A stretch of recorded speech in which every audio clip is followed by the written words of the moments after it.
Sometimes we live endlessly. 반갑습니다. 안녕하세요. 네, 반갑습니다. 예. 안녕하세요. 안녕하세요. 귀여운 저기 뭐야 레서 팬다처럼 생기셨는데. 야, 예. 저는 서울대에서 이제 동물의 행동을 연구하는 행동생태학자 강창구입니다. 반갑습니다. 예. 행동생태학 이게 어떤 학문입니까? 네, 행동생태학은 네. 이제 동물의 행동이나 형태가 어떤 기능을 가지고 있는지, 얘네들이 왜 이런 행동을 하는지 이런 걸 연구하는 학문이고요. 네. 동물의 색을 연구하다 보니까 얘네들이 색을 특히나 형태를 속임수에 많이 써요. 와. 그래서 이 속임수 전략까지 자연스럽게 연구하게 됐습니다. 아니 그러면 우리 교수님 같은 경우는 동물계의 범죄 심리학자라고 생각을 해야 되나요? 동물계의 뭐 거짓말 탐정? 그럴 수 있죠. 이 동물을 탐지를 하려고 노력을 하고 있죠. 네. 사실 데프콘님도 인간에 대해서는 온갖 속임수 같은 거를 파악하시잖아요. 인간의 내면을 보는 그런 프로그램들 굉장히 많이 해요. 그렇죠. 제가 특히나 또 탐정 프로그램을 지금 2년을 진행하면서 거기엔 정말 온갖 속임수들, 온갖 악마들. 아크바. 예. 그러면 동물들은 왜 속임수를 쓰는 겁니까? 속임수를 했을 때 이점이 있는 거예요. 근데 그 이점? 이점은 일반적으로 생존에 도움이 되거나 생존. 번식에 도움이 되고요. 네. 기본적인 진화생물학 이론이에요. 아니 그러면은 우리 동물들은 어떤 속임수를 주로 많이 씁니까? 가장 널리 쓰이는 것들이 사실 위장이고요. 네. 위장은 속임수라고 볼 수도 있고요, 아닐 수도 있는데요. 잘 숨기는 거예요. 위장 중에서도 특이적으로 속임수인 것들이 있는데 네. 가장이라고 불러요. 가장이요? 네, 가장은 그렇지. 내가 아닌 다른 물체로 속이는 건데요. 가장무도의 그 가장이 맞아요. 맞죠? 예. 마스크를 써서 나를 숨기기 때문에 내가 어디에 있든지 속일 수 있는 거죠. 저를 속일 수 있다. 근데 새똥을 닮은 거미들이나 곤충들이 되게 많아요. 그래서 또 일반적으로 동물들은 새똥을 관심을 안 가져요. 왜냐면 새똥이잖아요. 예, 예. 그러니까 얘네들은 나를 새똥이라고 속이고 있는 거예요. 위장이지만 약간 달라요. 속임수가 들어간 위장이죠. 관심을 안 받기 위해서 일부러 그렇게 그런 식으로 이제 위장을 하는. 네, 그렇죠. 포식자, 픽시자 관계에서 위장 말고 또 동물들이 많이 쓰는 전략이 있나요? 그렇죠. 위장 외에도 의태라고 하는 전략이 있고요. 의태가 도대체 뭔지. 그 한 종의 생물이 다른 종의 생물을 모방하고 있을 때 이 현상을 의태라고 합니다. 의태는 꼭 자신을 보호하기 위해서만 쓰는 건 아니에요. 의태는 한 종의 생물이 네. 다른 종의 생물을 닮았을 때 아, 그리고 일반적으로 그냥 닮은 게 아니라 네. 이거를 속임수를 위해서 일반적으로 쓸 때 이 상황을 의태라고 합니다. 그러면은 약간 그 닮은 척하는 거네요? 실제로 닮았어요. 닮은 척이 아니라 그래요? 실제로 닮았어요. 다른 애들인데 네. 겉보기에는 닮아 보이는 애들이 의태다. 그렇죠. 대표적인 의태가 원래 독이 없는 종이 독이 있는 종을 모방해서 자신을 보호하는 전략이 있는데 이 전략을 베이츠 의태라고 합니다. 헨리 월터 베이츠라는 네. 예전에 학자예요. 네. 그래서 베이츠라는 사람이 처음 이 현상을 발견해서 보고를 했고요. 그래서 이거를 베이츠 의태라고 부릅니다. 베이츠 의태. 그러니까 무해한 종이 유해한 종, 예를 들어서 더 힘센 애들을 모방을 하는 거네요. 정확하죠. 네. 자연에서 흔히 볼 수 있는 거는 네. 뱀이 있습니다. 뱀. 산호뱀은 독이 있고요. 왕뱀은 산호뱀을 닮은 독이 없는 애들이에요. 이게 사진이 준비되어 있으니까 사진으로 좀 확인을 해보실게요. 네. 그렇죠? 똑같이 생겼는데? 제가 독이 되게 세서 코브라 정도랑 사실상 맹독이에요? 네, 맹독을 가진 뱀. 문제는 뭐가 산호뱀이고 뭐가 왕뱀인지 전혀 모르겠어요. 근데 쟤네 둘이 다른 종류인데 지금 비슷하다는 얘기죠? 산호뱀을 왕뱀이랑 헷갈리게 되면은 네. 산호뱀을 공격하면 위험하니까 주변에 사는 사람들이 이제 말을 지어냈어요. 그래서 산호뱀과 왕뱀을 구분하는 방법인데 빨간색과 노란색이 함께 있으면 너는 위험해. 하지만 빨간색과 검은색이 함께 있으면 너는 안전해. 아, 이게 산호뱀과 왕뱀을 구분하는 기준이에요. 그러면 지금 왼쪽이 함께 있는 산호뱀. 거는 왼쪽이 산호뱀이네. 그렇죠. 그죠? 네. 지금 약한 놈이 어쨌거나 센 척을 지금 하는 거라고 보면 될 것 같아요. 독이 없는 애가 독이 있는 뱀처럼. 그러니까 예를 들어 싸움을 못 하는데 몸에 문신을 가득 만드는 거. 여기가 딱 이 문신이 있는 그 돛이 있어요. 예, 문신은 뭐 아프니까 못 하니까. 문신 돛 해가지고 밖에다가 빨 이렇게 내놓고 일부러 좀 세게 보이려고. 뭐 그런 것도 약간 일종의 의태라고 보면 될까요? 기가 막힌 비유예요. 맞아요. 정확하고요. 뭐 가장을 포함한 위장이라고 하는 것은 무생물적인 환경적인 배경 이런 것에 자기를 숨기거나 속이는 거라고 한다면 의태는 다른 생물을 약간 모방한다. 카피 뜬다고 하죠. 네. 네, 정확하게 정리해 주셨어요. 아, 네. 베이츠 의태가 나타나는 양상은 다양한데 심지어 독이 있는 애가 아니라 자신을 잡아먹는 포식자를 의태하게 돼요. 자연에는 눈을 의태하는 무늬가 굉장히 많습니다. 그중에 특이하게도 올빼미 눈을 거의 정확하게 의태하고 있어요. 저런 나비나 나방을 사냥하는 새들은 대부분 이제 작은 새들이야. 작은 산새들. 근데 이런 산새들은 사실은 얘네들을 먹는 포식자가 올빼미거든요. 그 새들이 무서워할 올빼미를 나비가 흉내냈다. 그렇죠. 의태라는 게 이제 어쨌거나 저기 독이 없고 좀 이렇게 뭔가 방어할 힘이 없는 뭔가 부족한 그런 친구들만 쓰는 거예요? 아니면 또 다른 의미의 의태가 있을까요? 다른 의미의 의태도 존재해요. 예. 아까 말씀하신 지금 의태는 센 놈을 세지 않은 애가 따라하는 거잖아요. 네. 독이 있는 종들끼리도 서로 모방을 해가지고 자신을 보호하는 전략들이 있어요. 네. 포식자의 학습 효과를 노리는 거예요. 그래서 독이 있는 애들끼리 비슷한 형태를 띠는 걸 밀러 의태고요. 밀레어 요거는 일반적으로 독이 있는 애가 있으면은 포식자들이 얘를 왜 피하냐면 네. 경험적으로 학습해요.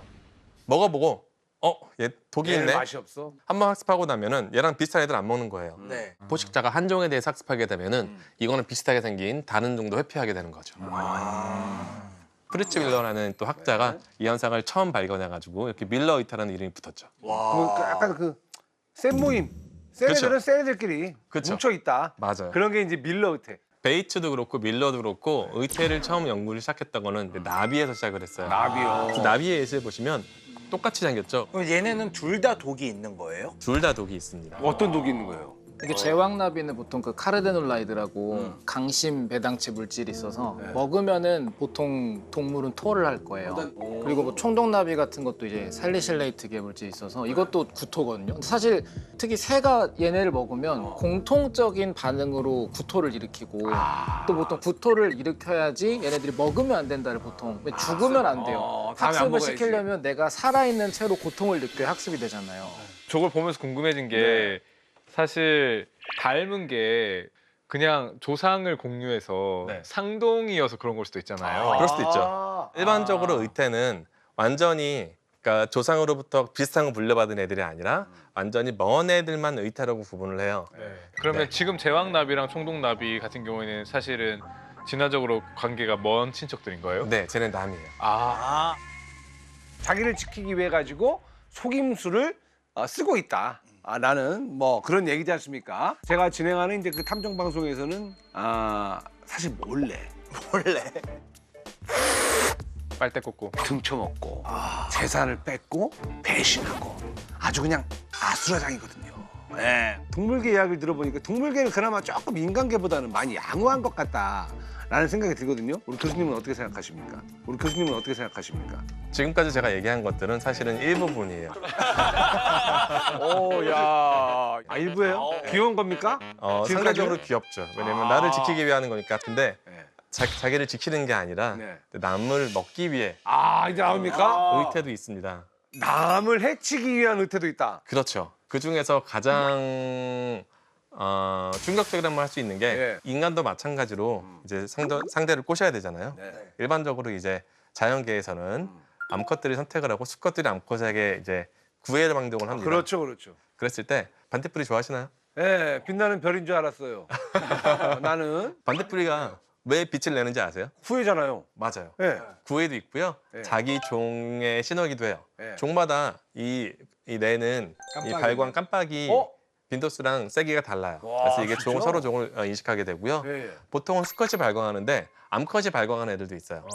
그랬을 때 이거를 이용하는 반딧불이가 있어요. 어떻게 이용을 해요? 이 포트리스 속에 있는 반딧불이들은 내 종이 내는 반딧불이가 아니라 예. 다른 종이 내는 반딧불이가 내는 발광 신호를 모방합니다. 똑같이 내요. 그래서 그러면은 이 다른 속의 이 반딧불이들이 여기 암컷들이 있네. 그래가지고 가까이 와요. 가까이 와요. 가까이 오면은 어. 잡고 먹어요. 같은 반딧불인데? 네, 반딧불이 반딧불을 먹어요? 네. 얘네 육식이었어요?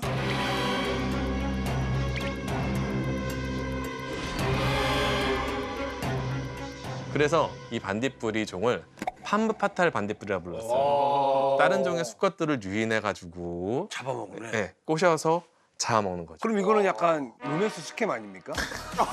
연애 사기. 연애 경제 사기. 이게 돈을 막 붙여주고 사기당하고 그런 사람 되게 많아요. 여긴 잡혀 먹잖아요. 근데 반딧불이 여기는 죽네 그냥. 인간 세계에서는 보통 이제 이런 일이 있을 때 네. 죽이는 경우도 있고요. 네. 돈을 뺏는 경우도 있잖아요. 있죠. 근데 이 반딧불이는 둘 다예요. 목숨도 뺐죠. 다 뺏어. 네, 근데 목숨만 뺏는 게 아니에요. 뭐예요? 나는 원래 독이 없어요. 네. 근데 이 수컷 반딧불이를 먹죠. 네. 그러면 나는 독이 생겨. 이 우와, 반딧불이가 진짜로요? 가지고 있던 독을 제가 저장해가지고 자기를 지키는 데 써요. 아니 반딧불도 독이 있어요 원래? 독 있어요. 그리고 반딧불이 먹으면 혀 좀 아린 느낌. 먹어봤어요? 네, 먹어봤죠 다. 웬만한 거. 혀가 아려요? 마비가 있어요? 반딧불이 많이 먹으면 위험해요. 반딧불. 아 여러분 처음 들었습니다. 야 반딧불이가 독이 있다라는 걸. 저는 반딧불에 대한 엄청난 좋은 추억이 있거든요. 옛날 미국에 살 때 8월이나 한 10월 사이쯤에 집 앞에 반딧불이 한 몇백 마리가 있어요. 그래서 그거 보면서 약간 밖에 나가서 항상 앉아 있고 그랬었거든요. 그 추억이 있었는데 다 판무파탈이네. 그렇죠. 거기엔 피해자도 있을 거예요. 거기에 가해자만 있는 건 아니에요. 거기는 범죄 현장입니까? 한무파탈 반딧불이 한국에도 있어요? 한국에는 보고된 바는 없습니다. 아 그럼 다행이네. 아 무주 반딧불은 순수하게 같은 종이에요. 안심하고 여러분들 낭만 즐기시면 될 것 같아요. 그러면 공격을 하려면은 최대한 좀 무해하게 일단은 보이는 게 그게 핵심이네요. 무해한 것도 무해한 거고요. 네. 오히려 가짜 신호를 주기도 해요. 어? 예를 들어 난초 사마귀라고 네. 사마귀 중에 꽃과 거의 유사하게 생긴 사마귀가 있어요. 그래가지고 꽃에 몰려드는 이 수분맥의 곤충들 얘네들이 여기에 좀 많이 몰려듭니다. 걔네들 있을 때 좀 더 이 곤충들이 좀 더 꼬여요. 이걸 유혹하는 거예요. 오히려 진짜 꽃보다 진짜 꽃보다. 그러면 걔네들이 약간 페로몬도 좀 뿌려놔요? 아니면 연구해봤더니 아니래요. 아 페로몬 아니에요? 생긴 것만. 생긴 걸로 딱 그냥 와서 왔다 오케이 꽉 이렇게 그냥 순식간에. 네, 맞아요. 근데 인간계에 비하면 이 속임수의 사이즈 자체는 그나마 조금 작다라는 생각이 좀 들기도 합니다. 근데 자연에서도 속임수를 약간 이 왕국 단위로 펼치는 애들이 존재해요. 왕국이요? 아예 나라 통째로 먹어요?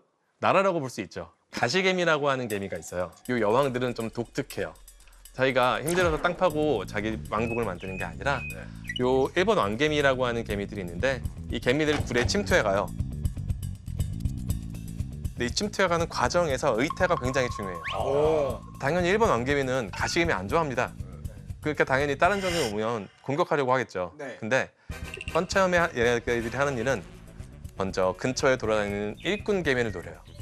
잡아서 설마. 죽인 다음에 내 몸을 비벼가지고 일꾼 개미의 냄새를 나한테 먼저 묻혀요. 그다음 이제 둥지로 들어가서 일꾼 개미 행세를 해요. 그러다가 기회를 보죠. 여왕 개미 근처로 가가지고 여왕 개미를 이제 죽일 타이밍을 보는 거죠. 우와. 근데 죽이는 게 그냥 죽이는 게 아니라 죽이면서 또 여왕 개미의 채취를 나한테 묻혀요. 그 다음부터는 여왕 개미 행세를 하는 거예요. 그래서 알을 낳고 그러면 내가 여왕 개미 채취를 가지고 있기 때문에 개미들의 세계에서는 이 냄새가 굉장히 중요하거든요. 그래가지고 이 여왕 개미 의태를 하면서 내 왕국을 번성하는 그런 개미가 가지개미. 그냥 궁 자체를 그냥 가가지고 털어버리네. 왕행새로 그냥 먹어버리는 거 아니에요? 그렇죠. 위장신분인데 그게 왕인 거예요. 그리고 그게 거기 백성들한테 자기 새끼 키우게 하는 거잖아요. 정확해요. 그것까지 하죠. 왕행새니까 할 수 있는 거죠. 근데 헷갈릴 게 따로 있죠. 어떻게 자기 여왕개미를 헷갈려 할까요? 개미들의 세계에서는 네. 이 화학적 냄새가 굉장히 중요해요. 개미들은 눈이 매우 나빠요.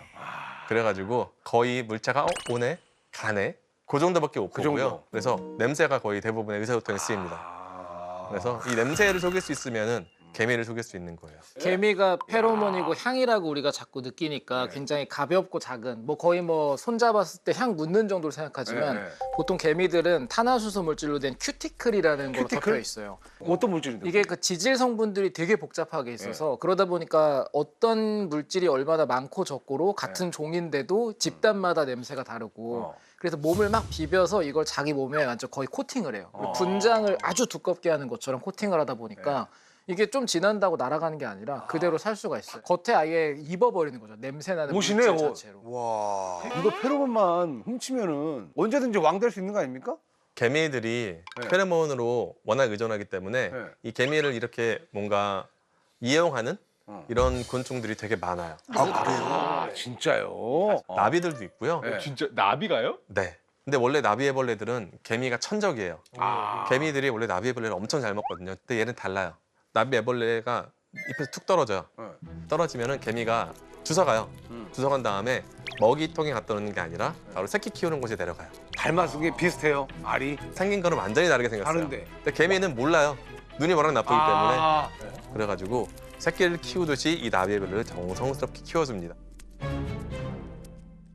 왜요? 왜냐하면 의태. 여기도 의태가 있는 거죠. 화학적 의태. 냄새가 너무 비슷한 거예요. 이런 의태를 통해서 개미한테 들어가 살다가 성체가 되면 뿅 나오는 거죠.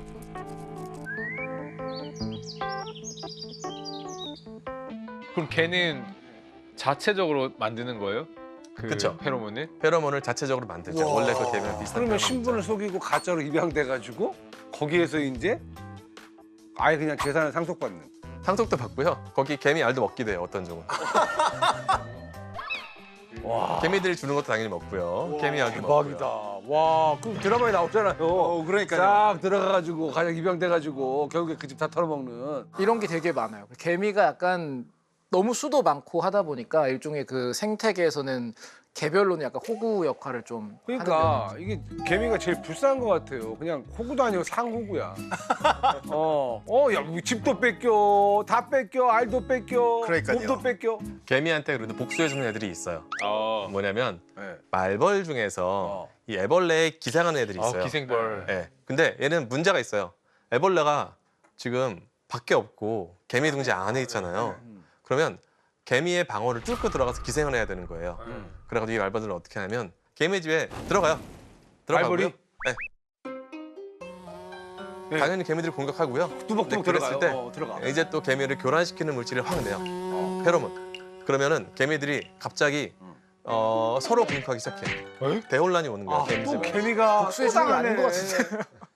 복수가 되는 거는 그리고 나서 그 애벌레한테 알을 낳아서 이 알 내에서 말벌을 키워요.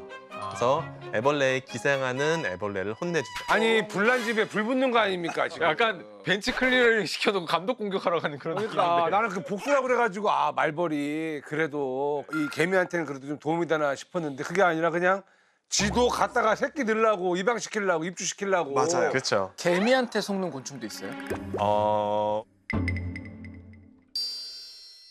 머릿속에 떠오르는 건 없는 것 같아요. 개미가 굳이 속이려는 네, 개미처럼 살아야 된다는 게 이제는 좋은 칭찬이 아닌 것 같아요. 개미 투자자. 개미 투자자?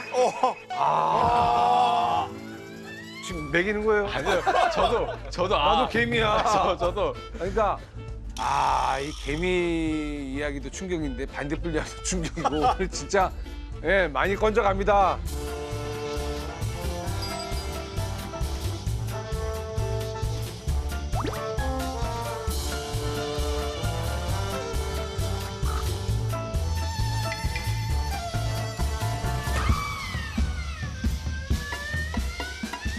동물들의 속임수가 굉장히 지능적이고 능수능란한데 이런 거짓말이 어떻게 가능한 건가요? 그러니까 자기들끼리 좀 전략을 짜는 건가? 결국에 다윈의 자연선택 이론을 빌려오게 되는데요. 기본적으로 자 나비가 있어요. 눈무늬를 가지지 않은 나비예요 아직은. 그런데 눈무늬랑 비슷한 무늬가 조금 생겼어요. 그랬더니 눈무늬가 아예 없는 것보다는 이상하지만 눈처럼 안 보이지만 무늬가 있는 애게 좀 더 생존을 잘했어요. 그럼 이게 전체에 퍼질 거예요. 근데 그러다가 여러 가지 돌연변이들이 있어요. 그래가지고 그 중에 일부 돌연변이는 이 어설픈 눈 모양을 조금 더 정교한 눈으로 만들어요. 그러면 이건 얘보다는 좀 더 잘 살 거예요. 이 과정이 수만 년, 수십만 년, 수백만 년 진행되면은 현재 우리가 보는 이 올빼미 눈처럼 굉장히 정교한 의태가 될 수 있는 거고요. 이게 오랜 기간 동안 점점 어떻게 보면 이제 진화를 했다. 동물의 의태 같은 경우에는 뭐 특히 다윈 진화론, 자연 선택에 기반한 진화론을 보여주는 아주 대표적인 그 핵심적인 사례라고 할 수 있고요. 실제로 이 베이츠가 1861년에 의태 논문을 발표했는데 알프레드 월러스와 찰스 다윈의 자연 선택 논문은 1858년에 나왔어요. 다윈이 실제로 베이츠한테 편지를 써서 평생 본 것 중에서 가장 존경스러운 논문이다. 의태는 자연 선택의 탁월한 예시라고 극찬했습니다. 자연 선택에. 그럼 동물이 이렇게 진화하는데 얼마나 많은 시간이 걸리는지 나 그게 궁금합니다. 일반적으로 진화적인 시간이라 그러면 기본적으로 수만 수백만 년으로 그죠? 그걸 가정합니다. 네. 근데 요 진화의 속도는 사실은 선택압의 강도, 어떻게 얘기하면은 얼마나 이 영향을 많이 받는지에 따라 달라요. 예를 들어 진화의 속도가 굉장히 빠르다고 알려져 있는 예시가 있어요. 바로 뻐꾸기의 예시인데요. 아, 뻐꾸기요. 예. 네, 뭘로 유명한지 다들 아시나요? 예, 그 저기 뭐야 저기 자기 새끼 어디다 네. 집어넣어놓고 네. 네. 이게 육아가 싫은 거예요, 뻐꾸기는. 네, 육아가 쉽지는 않아요. 육아가 쉽지 않고요. 아, 그런가요? 아, 그럼요. 국내에 되게 많은 박새라는 새가 있어요. 네. 연구 되게 많이 되어 있는 새인데 박새들은 하루에 새끼들을 먹여 살리기 위해서 200번을 왔다 갔다 하면서 새끼들한테 먹여주는 거예요. 네.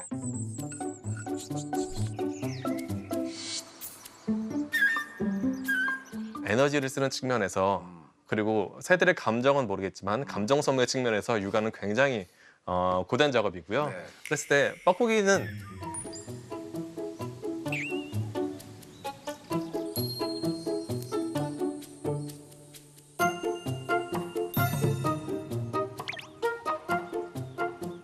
알만 나눠오면 네. 이 쑥저라고 불리는 새가 네. 내 새끼를 정말 키워줘. 지극정성으로 네. 키우잖아요.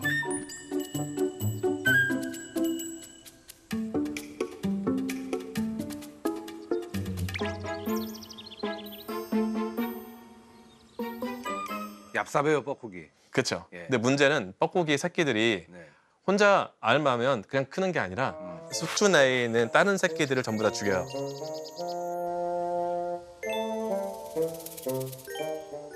뭔가 DNA가 또 들어가 있는 거겠죠, 뭐. 예. 맞아요. 그거는 학습하지 않은 예, 행동이에요. 예, 예. 그랬을 때 숙주 입장에서는 뻐꾸기는 진짜 크나큰 위협이에요. 네. 왜냐하면 번식을 아예 실패하거든요. 내 새끼를 한 명도 못 남기잖아요. 그렇죠.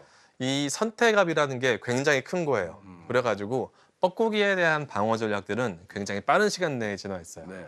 뻐꾸기의 탕날을 막으려면은 우선은 뻐꾸기가 그 내 둥지에 알을 낳잖아요. 근데 나랑 뻐꾸기는 다른 종이에요. 그래가지고 지목이- 알 모양이 네. 당연히 달라요. 그렇죠. 근데 일반적으로 새들은 그걸 몰라요. 아, 또 새들은 그걸 모릅니까? 개미처럼? 왜 모르냐면 예. 지나가다가 새 둥지를 본 적 있어요? 까치 빼고, 제비 빼고 없어요. 많이 기억이 안 아니, 나시죠? 이렇게 안 보이잖아요. 네, 얘네들이 둥지를 꼭꼭꼭 숨겨놔요. 대부분. 숨겨놔요. 왜냐하면 이 달걀 좋아하는 애들이 인간만 있는 게 아니에요.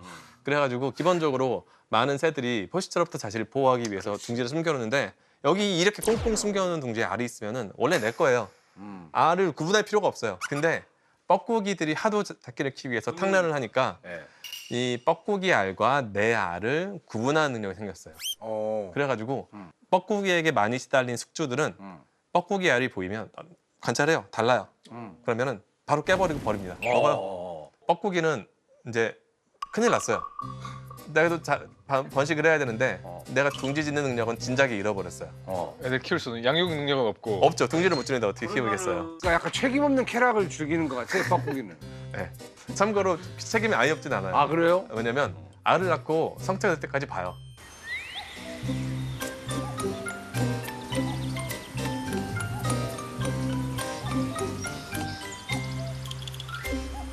아, 계속 지켜는 봐요. 네, 지켜봐요. 예. 뻐꾸기가 실제로 자기 새끼가 잘 못 크는 거 보고 숙주 다른 알들을 다 죽이고 간 케이스도 있긴 해요. 네, 복수죠 일종의. 근데 알은 낳아야겠고 알을 키울 수는 없고 얼마. 그래서 뻐꾸기가 뭘 했냐면 숙주랑 비슷한 알을 낳기 시작합니다. 와, 대박이다. 와, 똑같아요. 이거 구별 못하지. 와. 근데 이게 재밌는 게 뻐꾸기는 유럽과 아시아 대륙 전체에 분포해요. 근데 지역마다 숙주가 다 달라요.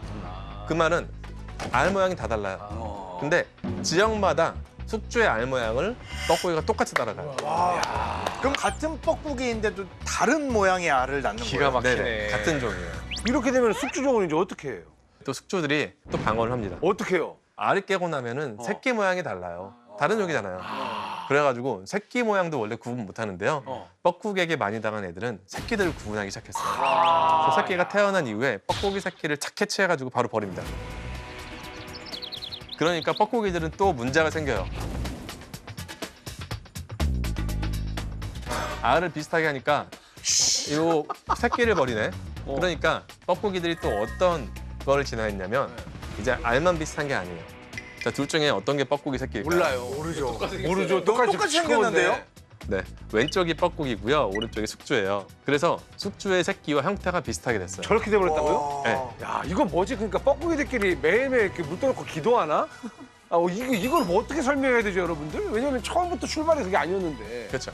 강한 자연 선택에 작동한 거죠. 야, 기가 막힙니다. 이게 진화라는 게 이게 무서워요, 이게. 그러니까요. 실제로 저희가 그 진화에서 선택압이라고 하는 표현을 써요. 그러니까 선택의 압력. 그 압력이 약할 수도 있고 강할 수도 있는데 지금 뻐꾸기 같은 상황에서는 사실 선택압이 너무너무 강한 거죠. 왜냐면 내 새끼가 사냐 죽냐의 문제이기 그렇죠. 때문에 네. 뭐 그냥 조금 뭐 밥을 조금 더 먹냐 덜 먹냐의 문제가 아니라 내 유전자를 물려줄 수 있냐 없냐의 문제이기 때문에 엄청나게 선택압이 강하고 선택압이 강하면 진화가 빠르게 일어날 수 있어요. 아, 뻐꾸기의 스토리는 여기서 끝이 아니에요. 뭐예요? 뻐꾸기들이 이제 새끼 의태하잖아요. 네. 그러면 이제 숙주는 어떻게 해야 될까요? 좀 키워야지 어떡해요. 키우기 싫잖아요. 네. 키우면 나에게 내 새끼 또 다 죽고 그러잖아요. 어. 어쨌든 방어해야 돼. 구별 안 되는데 어떡해. 그래서 뻐꾸기 숙주새들은 뻐꾸기가 주변에 있기만 해도 득달같이 달려들어가지고 뻐꾸기를 쫓아냅니다. 그래가지고 기본적으로 내 둥지 근처에 얼씬도 못하게 이렇게 만드는 행동을 하고요. 그 뻐꾸기가 거기에 또 반응을 해요. 뭐냐면 뻐꾸기 암수가 있잖아요. 똑같이 생겼어요. 근데 어떤 암컷들은 좀 다르게 생겼어요. 뻐꾸기랑. 그래가지고 실제로 나 뻐꾸기 아니야 라고 안심시킨 다음에 가서 탕란하기도 하고요. 하, 야. 그 정도 정성이면 그냥 지들이 집 져가지고 키우지. 형체 모습까지 똑같아지면 그건 더 이상 뻐꾸기라고 부를 수가 없는 거 아니에요? 다 똑같아지는데. 비슷한 얘기가 더 있어요. 네. 뻐꾸기가 자세히 보면은 새매랑 닮았거든요. 실제로 쭈우들이 나를 쫓아내지 못하게 나를 보면 도망가요. 왜냐면 새매거든. 그때 그 사이에 가서 탕란하기도 해요. 한 가지 전략이 또 있어요. 네. 야, 뻐꾸기 어마어마한 미쳤는데. 녀석인데요? 아, 어마어마하네. 생존력이 육아가 그렇게 싫을까? 육아를 해보신 분들은 여기까지 하겠습니다. 그 정도예요? 아, 그렇다고 해서 남한테 맡기는 게, 야. 그렇죠. 뭐 효율적이긴 하죠. 어. 근데 뻐꾸기가 탕란할 때 수컷이 필요할까요? 수컷이 필요 없죠. 필요 없죠. 왜냐면 암컷이 알만 낳고 오면 되니까. 근데 하도 숙주들이 뻐꾸기를 쫓아내고 하니까 암수가 협력 행동을 합니다. 수컷들이 먼저 주변에 알짱대요. 관계를. 뻐꾸기가 알짱대면 어떻게 할까요? 얘네들이 쫓아내러 가야죠. 둥지가 비어요. 무주공산으로. 그 사이에 암컷이 가서 알을 낳게 돼요. 이거는 범죄예요. 이거 뭡니까 이거는 진짜. 뻐꾸기 이거 부부 사기단 맞지? 예, 이거는 범죄지. 와. 야, 이쪽도 치열하네. 이 범죄 현장이 많네. 그렇죠. 이 뻐꾸기와 숙주는 치열하죠. 오늘도 혼자야 저기 너무 맑은 하늘 위로 새가 되어버린 널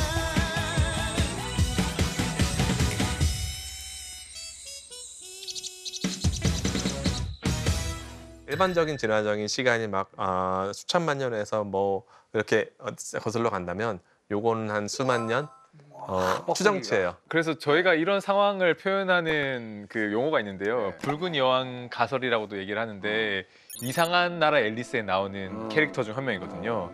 그래서 이제 붉은 여왕이 앨리스한테 하는 말이 제자리에 있으려면 계속해서 뛰어야 된다고 하는데 왜냐하면 계속 모든 세상이 움직이고 있기 때문에 한 자리에 있으려면 계속 뛰어야 된다는 거죠. 런닝머신 같은 거죠.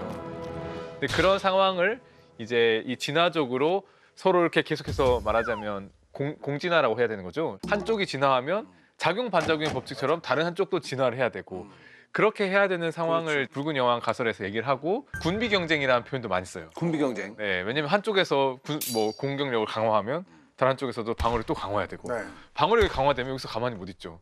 공격력을 또 강화하고 이런 식으로 우리 인간사에서 보이는 군비 경쟁처럼 뻐꾸기도 여기서는 뻐꾸기가 공격수, 숙주가 수비수. 수비수. 저 오랜 기간 동안에 그 대전들이 펼쳐지는 거죠. 자연계에서. 네. 근데 그게 뭔가 더 나은 거, 더 대단한 어떤 종이 된다기보다는 제자리에 있기 위해서 아. 그냥 평범한 삶, 알 낳고 새끼 기르는 이거를 유지하기 위해서 가만히 있기 위해서 계속해서 경쟁을 하고 그렇겠네요. 진화를 해야 된다는 게 근데 이제 연애 프로그램 제가 이제 MC를 보고 있지 않습니까? 그러다 보니까 이제 인간이 제일 많이 사기를 치는 거는 역시나 남자랑 여자 이 관계예요. 사귈 때 아, 그러니까요. 많지 않습니까? 괜히 있어 보이려고 막 좋은 차 타고 막 했는데 알고 보니까 사채빚이 아니 렌트인데 많이 밀려 있어. 렌트비가. 이런 거라든가. 자연계에서도 이런 사기 같은 게 좀 있긴 있나요? 수컷 암컷 사기. 그렇죠. 남녀 간의 사기는 이제 동물 사회에서 얘기하면 짝짓기를 위한 거잖아요. 그런 시스템에서 수컷이 다른 수컷을 속이기 위한 이런 것들이 지났는데요. 하나의 예시를 들면은 그 공벌레 아시죠? 쥐며느리 같은 쥐며느리. 네. 뭐 말을 네, 등강류 중에 이제 해양성 등강류가 있어요. 근데 얘네들은 특이하게 암컷이 있고 수컷이 있잖아요. 네. 근데 수컷이 형태가 한 세 가지가 돼요. 큰 수컷, 중간 수컷, 작은 수컷. 같은 종인데요? 같은 종이에요. 네. 네. 큰 수컷들은 대부분 크잖아요. 수컷끼리 이제 싸움을 하고요. 그리고 이기면은 이 암컷들을 일종의 하렘이라고 불리는 암컷들 무리를 거느리면서 얘네들과 계속 짝짓기를 계속하는 거예요. 암컷을 지키면서 하렘을 이루죠. 예, 그러면 큰 수컷이 얘를 지키면 이 중간 크기랑 작은 크기의 수컷들은 짝짓기 기회가 별로 없어요. 그렇죠. 근데 얘네들은 어떤 전략을 쓰냐면 중간 크기의 수컷들은 암컷이랑 비슷하게 생겼어요. 암컷 모양을 의태하거든요. 그래가지고 수컷이 하렘에 예. 들어가요. 암컷 신청하면서. 그래가지고 암컷이 딱 들어가가지고 그 안에 짝짓기 몰래 하고요. 그리고 나와요. 대박이네. 그러니까 약간 치마 입고 싹 이렇게 들어가가지고 네, 들어가가지고 여장을 하는 거죠. 예, 여장을 하고 싹 들어가가지고 대박이다. 작은 애들도 근데 짝짓기를 해요. 어떻게 하시는지 아세요? 작은 애들은 새끼인 척하면서? 정확해요. 진짜요? 맞추신 거예요 그냥? 예. 짝짓기 하면 새끼가 나오잖아요. 있어요. 그러면 새끼인 척하고 들어가가지고 또 암컷과 짝짓기를 해요. 자기야 하면서 이렇게 와. 근데 그 암컷이 몰라요? 암컷이 아는지 모르는지 우리는 몰라요. 근데 어쨌든 짝짓기는 해요. 이 뻐꾸기 얘기를 듣고 들어서 그런가 아무도 손해보지 않은 행복한 이야기가 들렸지. 더 기가 막힌 것도 있어요. 더 기가 막혀요? 뭐예요? 오늘 이미 너무 기가 막힌데요. 이건 의태가 아니라 이건 정말 속임수예요. 그 개구리에서 많이 나타나는데요. 개구리요? 네, 개구리들 노래하잖아요. 네. 그러니까 일종의 렉이라고 부르는 그룹을 형성해가지고 노래하게 되는데 어떤 수컷을 선호할지는 사실 좀 뻔해요. 암컷들은 좀 큰 수컷, 노래 잘하는 수컷을 선호해요. 서도 당하겠다. 그러니까요. 노래 잘하는 수. 개구리한테 얼굴은 노래예요. 노래를 잘하는 게 좀 크게 울고, 네. 그런 애 선호하는데 개구리 수컷들도 이제 알잖아요. 네. 내가 노래 불러요. 근데 옆에 차은우가 있는 거예요. 알잖아요. 그렇죠. 다 같이 부르면 암컷이 누구한테 가겠어요? 그쪽으로 가죠. 그쪽으로 가죠. 100% 가지. 그런데 얘가 어떻게 하냐면은 난 노래 안 불러요. 그러면요. 얘가 노래 부를 때 얘 근처에 숨어 있어요. 숨어 있고. 그러다 암컷이 얘를 짝짓기하러 오잖아요. 네.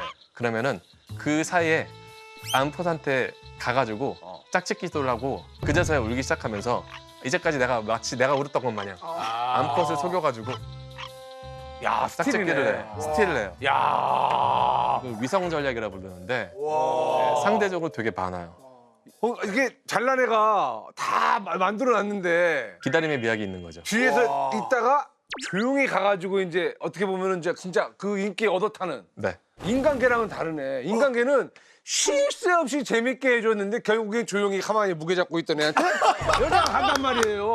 근데 야 개구리는 다르네. 와. 재치가 있어야 되는구나. 비슷하게 하죠. 쉴 새 없이 노래하던 애는 결국 짝짓기를 못 하고요. 그렇죠. 옆에 가만히 있다가 짝짓기 하는 거죠. 그러니까 조용히 이렇게 있다가 그러네. 제가 수요일에는 나는 솔로를 진행을 맡고 있는데 오늘만큼은 진짜 금요일에 동물 솔로를 진행하는 거예요. 야 정말 치열하다. 동물 솔로는 너무 치열하다. 그냥 막 갈아채고 막 난리 납니다. 근데 이런 행동들이 다 유전적으로 어떻게 보면 진화했다라는 게 네. 그게 정말 신기하다라는 생각이 들고 궁금한 게 생겼는데 동물들은 보통 이제 속여서 어떤 이득을 취하는 게 또 합리적인 경우가 있을 수가 있는데 정직하게 신호를 주고받는 동물들은 오히려 네. 그런 부분에 있어서 네. 좀 손해를 좀 더 보지 않을까라는 생각이 좀 들어요. 어떻게 생각하세요? 상황에 따라 다를 것 같아요. 예. 정직한 신호가 이득이 되는 상황에서는 속임수를 쓸 이유가 없죠. 정직한 신호 이론이라는 게 있는데요. 실제로 동물들이 사용하는 신호들이 일종의 자기 몸의 컨디션에 대해서 자기가 가진 것에 대해서 이렇게 정직한 정보를 준다는 이론이에요. 남녀 사이에 존재하는 신호들이 있어요. 네. 일반적으로 수컷이 암컷에게 구애를 하게 되는데 이 남녀 사이의 신호들은 일반적으로 속임수 신호는 많이 없고요. 이제 정직한 신호들이 많아요. 정직한 신호. 공작새의 화려한 깃털 있죠? 공작새의 화려한 곳.